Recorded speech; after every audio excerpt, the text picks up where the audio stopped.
Welcome to a fireside reading of Anne of Green Gables, Chapter 8. Anne's bringing up is begun.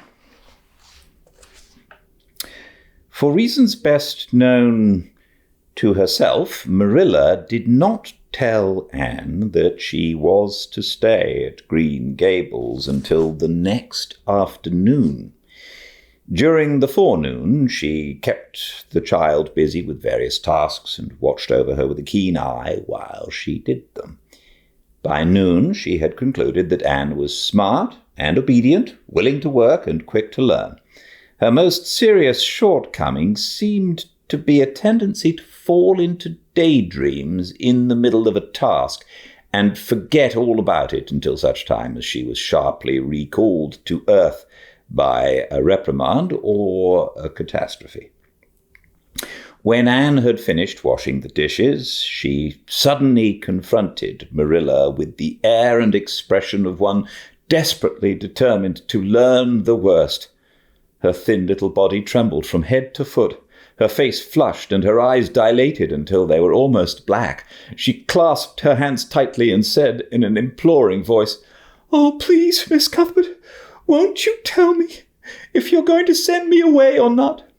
I've tried to be patient all the morning, but I really feel that I cannot bear not knowing any longer. It's a dreadful feeling. Please, tell me."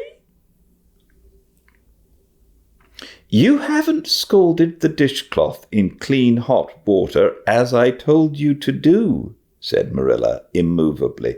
"Just go and do it before you ask any more questions, Anne." Anne went and attended to the dishcloth. Then she returned to Marilla and fastened imploring eyes of the latter's face. "Well," said Marilla, unable to find any excuse for deferring her explanation longer, "I suppose I might as well tell you.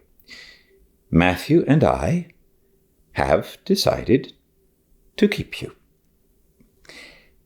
That is, if you will try to be a good little girl and show yourself grateful."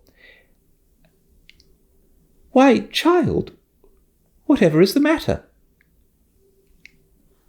"I'm crying," said Anne, in a tone of bewilderment. "I can't think why. I'm glad as glad can be. Oh, glad doesn't seem the right word at all. I was glad about the White Way and the cherry blossoms, but this, oh, it's something more than glad. I'm so happy. I'll try to be so good. It will be uphill work, I expect, for Mrs. Thomas often told me I was desperately wicked. However, I'll do my very best. But can you tell me why I'm crying?" "I suppose it's because you're all excited and worked up," said Marilla disapprovingly. "Sit down on that chair and try to calm yourself. I'm afraid you both cry and laugh far too easily. Yes, you can stay here, and we will try to do right by you. You must go to school, but it's only a fortnight till vacation, so it isn't worthwhile for you to start before it opens again in September." "What am I to call you?" asked Anne. "Shall I always say Miss Cuthbert? Can I call you Aunt Marilla?" "No. You'll call me just plain Marilla. I'm not used to being called Miss Cuthbert, and it would make me nervous." "It sounds awfully disrespectful to just say Marilla," protested Anne. "I guess there'll be nothing disrespectful in it if you're careful to speak respectfully. Everybody, young and old, in Avonlea calls me Marilla, except the minister. He says Miss Cuthbert when he thinks of it." "I'd love to call you Aunt Marilla," said Anne wistfully. "I've never had an aunt or any relation at all, not even a grandmother. It would make me feel as if I really belonged to you. Can't I call you Aunt Marilla?" No, I'm not your aunt, and I don't believe in calling people names that don't belong to them. But we could imagine you were my aunt. I couldn't, said Marilla grimly. Do you never imagine things different from what they really are? Asked Anne, wide-eyed. No. Oh, Anne drew a long breath. Oh, Miss Marilla, how much you miss. I don't believe in imagining things different from what they really are, retorted Marilla. When the Lord puts us in certain circumstances, he doesn't mean for us to imagine them away. And that reminds me, go into the sitting room, Anne. Be sure your feet are clean and don't let any flies in. And bring me out the illustrated card that's on the mantelpiece. The Lord's Prayer is on it, and you'll devote your spare time this afternoon to learning it off by heart. There'll to be no more of such praying as I heard last night. I suppose I was very awkward, said Anne apologetically. But then, you see, I'd never had any practice. You couldn't really expect a person to pray very well the first time she tried, could you? I thought out a splendid prayer after I went to bed, just as I promised you I would. It was nearly as long as a minister's and so poetical. But would you believe it? I couldn't remember one word when I woke up this morning, and I'm afraid I'll never be able to think out another one as good. Somehow things never are so good when they're thought out a second time. Have you ever noticed that? Here is something for you to notice.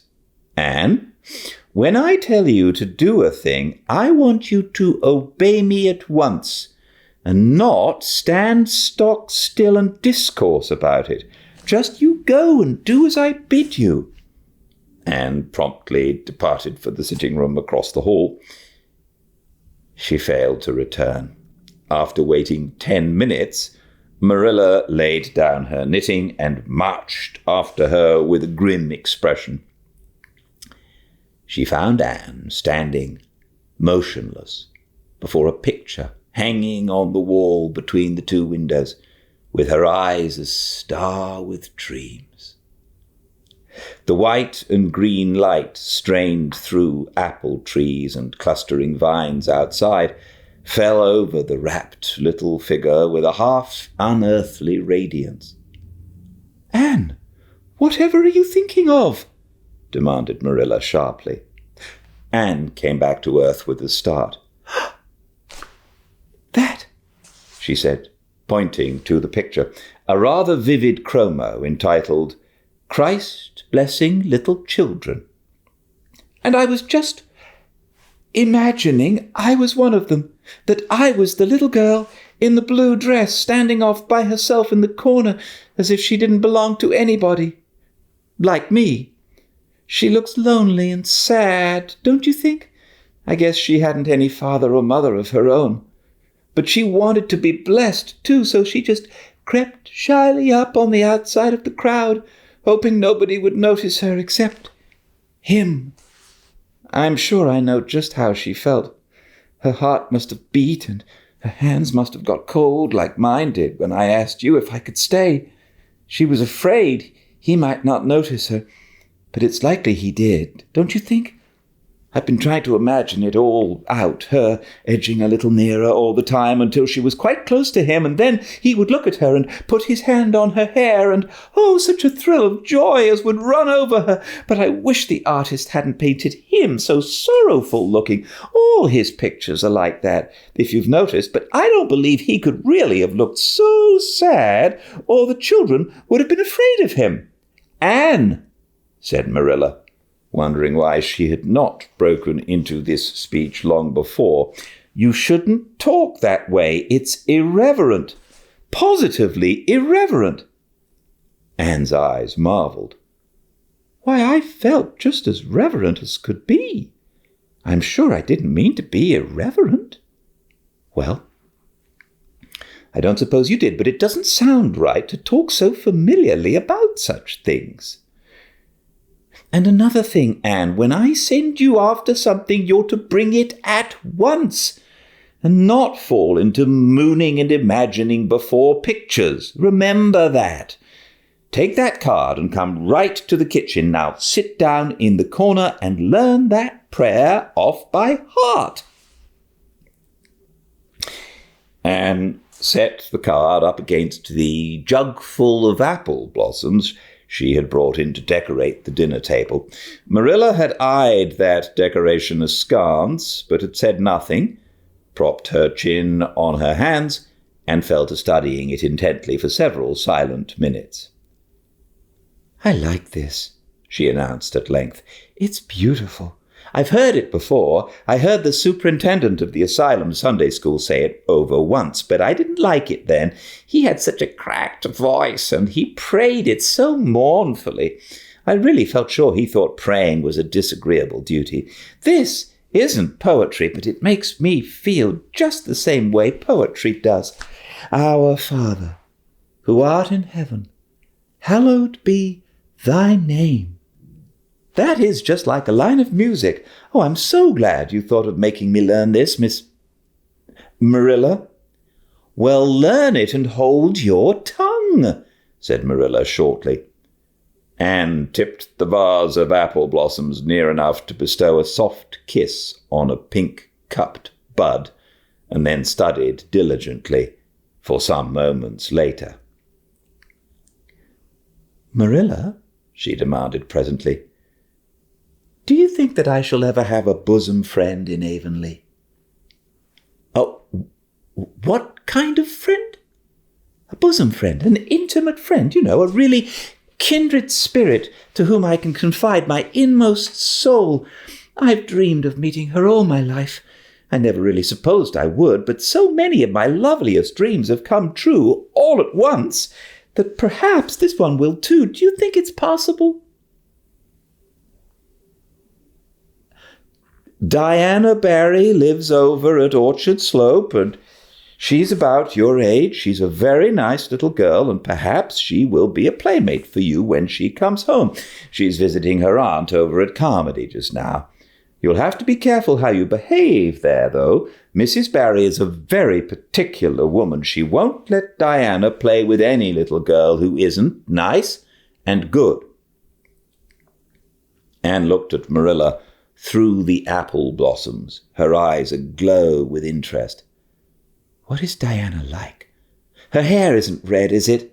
Oh, I hope not. It's bad enough to have red hair myself, but I positively couldn't endure it in a bosom friend." "Diana is a very pretty little girl. She has black eyes and hair and rosy cheeks, and she is good and smart, which is better than being pretty." Marilla was as fond of morals as the Duchess in Wonderland, and was firmly convinced that one should be tacked on to every remark made to a child who was being brought up. But Anne waved the moral inconsequently aside and seized only on the delightful possibilities before it. "Oh, I'm so glad she's pretty. Next to being beautiful oneself, and that's impossible in my case, it would be best to have a beautiful bosom friend.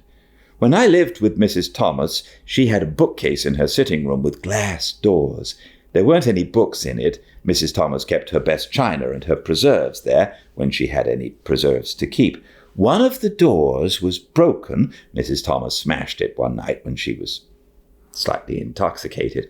But the other was whole, and I used to pretend that my reflection in it was another little girl who lived in it. I called her Katie Maurice, and we were very intimate. I used to talk to her by the hour, especially on Sunday, and tell her everything. Katie was the comfort and consolation of my life. We used to pretend that the bookcase was enchanted, and that if I only knew the spell, I could open the door and step right into the room where Katie Maurice lived, instead of into Mrs. Thomas's shelves of preserves and china.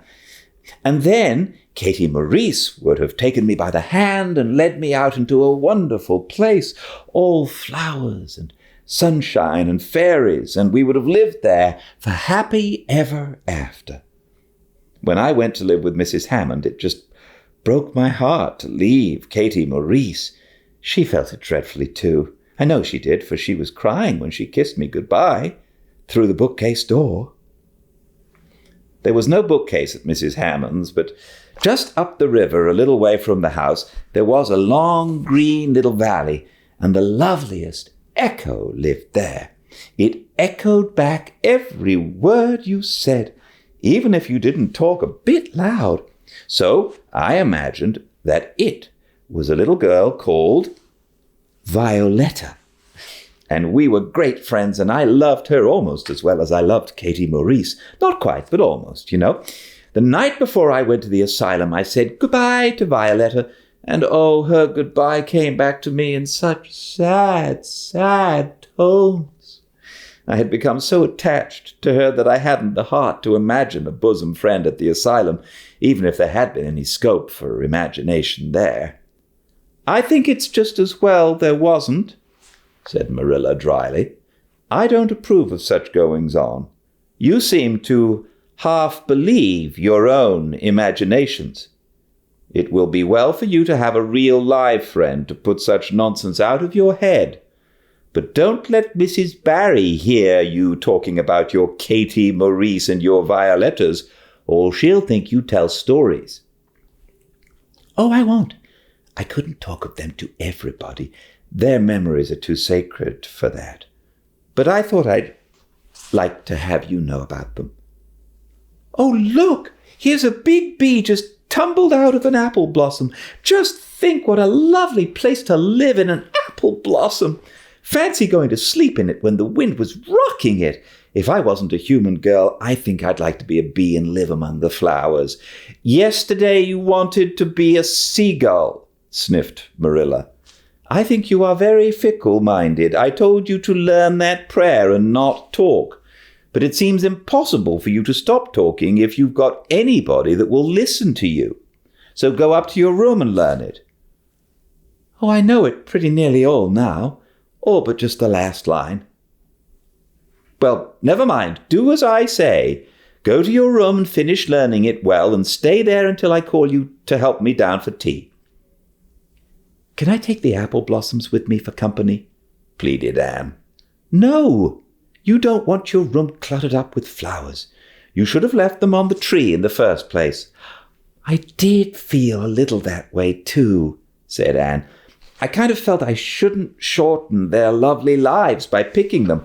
I wouldn't want to be picked if I were an apple blossom, but the temptation was irresistible. What do you do when you meet with an irresistible temptation? Anne, did you hear me tell you to go to your room? Anne sighed, retreated to the east gable, and sat down in a chair by the window. There, I know this prayer. I learned that last sentence coming upstairs. Now I'm going to imagine things into this room so that they'll always stay imagined. The floor is covered with a white velvet carpet with pink roses all over it. And there are pink silk curtains at the windows. The walls are hung with gold and silver brocade tapestry. The furniture is mahogany. I never saw any mahogany, but it does sound so luxurious. This is a couch all heaped with gorgeous silken cushions, pink and blue and crimson and gold. And I am reclining gracefully in it. I can see my reflection in that splendid big mirror hanging on the wall. I am tall and regal, clad in a gown of trailing white lace with a pearl cross on my breast and pearls in my hair. My hair is of a midnight darkness, and my skin is a clear ivory pallor. My name is Lady Cordelia Fitzgerald. No, it isn't. I can't make that seem real. She danced up to the little looking-glass and peered into it, her pointed, freckled face and solemn grey eyes peered back at her. "You're only Anne of Green Gables," she said earnestly, "and I see you, just as you are looking now, whenever I try to imagine I'm the Lady Cordelia. But it's a million times nicer to be Anne of Green Gables than Anne of nowhere in particular, isn't it?" She bent forward and kissed her reflection affectionately, and betook herself to the open window. "Dear Snow Queen, good afternoon. And good afternoon, dear birches down in the hollow, and good afternoon, dear grey house up on the hill. I wonder if Diana is to be my bosom friend. I hope she will, and I shall love her very much. But I must never quite forget Katie Maurice and Violetta. They would feel so hurt if I did, and I'd hate to hurt anybody's feelings, even a little bookcase girl's or a little echo girl's. I must be careful to remember them and send them a kiss every day."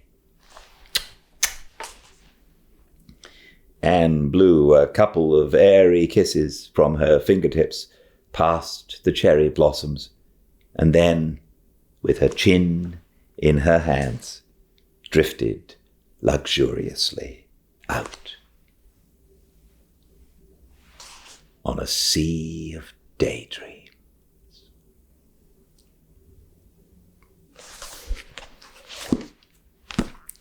Isn't this a lovely book? I do hope you're enjoying it, and I very much look forward to seeing you all tomorrow. Same time and place, 5 Pacific at Fireside Reading on Instagram, or check out the YouTube channel Fireside Reading. All the chapters are up there of all the books we've read, and if you'd like to subscribe and push the notifications, then we'll let you know when a new chapter goes up. Until I see you again, please be very well. Good night.